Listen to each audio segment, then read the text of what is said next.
Hello and welcome to Citizen Digital News this hour. I'm Kevin Otieno. President William Ruto has said Kenya is keen to widen and deepen its trade relations with Rwanda as part of efforts to diversify its products. He praised the cordial relations between the two countries, saying it was for the mutual benefit of their citizens. President Ruto said Kenya and Rwanda share values and aspirations in various sectors, including political, socioeconomic, cultural, and diplomatic exchanges. He urged Rwanda to take advantage of the more efficient port of Mombasa for import and export business, which allows cargo owners the option to collect goods at the Naivasha Inland Container Depot. This, President Ruto said, would save on time and costs, thus boosting trade and benefiting the citizens of the two countries. President Ruto made the remarks when he held a press conference with his Rwandan counterpart Paul Kagame in Kigali during his two-day state visit there. The president at the same time expressed appreciation that the 10 memoranda of understanding between the two countries have been finalized. He said the memoranda focused on education, ICT, gender and child development, youth, capacity development for public service, correctional service, health, diplomatic training, agriculture, and cooperatives. During the meeting, the memoranda of understanding between the two countries, including diplomatic training, education, ICT, gender and affirmative action, were signed.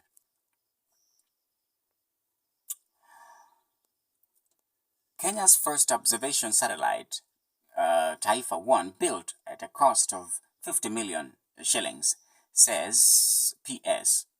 Kenya's first operational 3U Earth observation satellite, Taifa 1 satellite, was built at a cost of 50 million Kenya shillings, Defense Principal Secretary Patrick Mariru has said.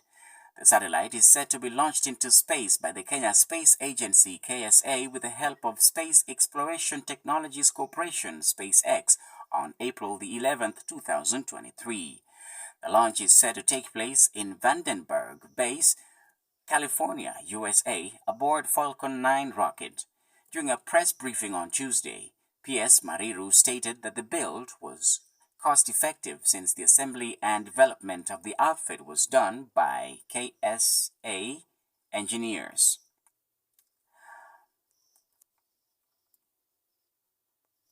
You're listening to the latest Citizen Digital News with me, Kevin Otieno. A man who admitted abducting a 4-year-old girl from a remote campsite in Western Australia and holding her for 18 days during a massive police search has been sentenced to 13 years and 6 months in prison. Terence Kelly, who is 37 years old, pleaded guilty to abducting Cleo Smith from the tent she was sharing with her family in the early hours of October the 16th, 2021, and was sentenced Wednesday in Perth's District Court.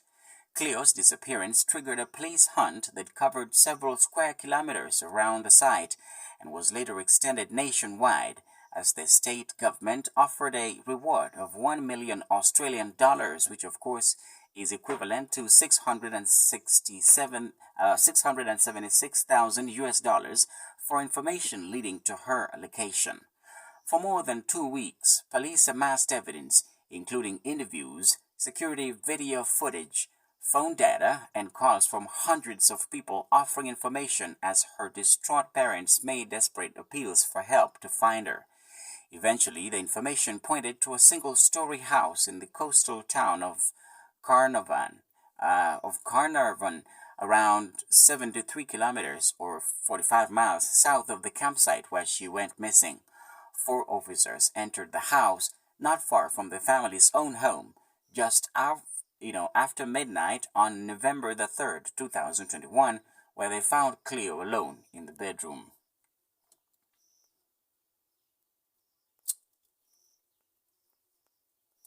The killing of Vladimir Tatarsky has put a spotlight on the murky world of Russia's pro-invasion military bloggers and the outsized role they play in Moscow's propaganda machine. Tatarsky, whose real name was Maxim Fomin, died on Sunday in an explosion at a St. Petersburg cafe where he was appearing as a guest of a pro-war group.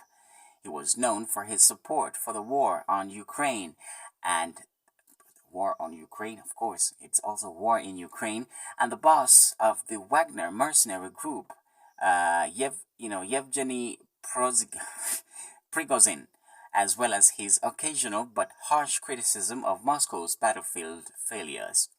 While he was a prominent voice within the male blogger universe, with more than 500,000 subscribers to his Telegram channel, he was certainly not the only one with influence. Russia forced the closing of the last of its remaining independent media shortly after invading Ukraine in February 2022. Any coverage of the conflict on Russian state media is tightly controlled by the Kremlin. Foreign media are blocked, and most opposition journalists are either in jail or out of the country.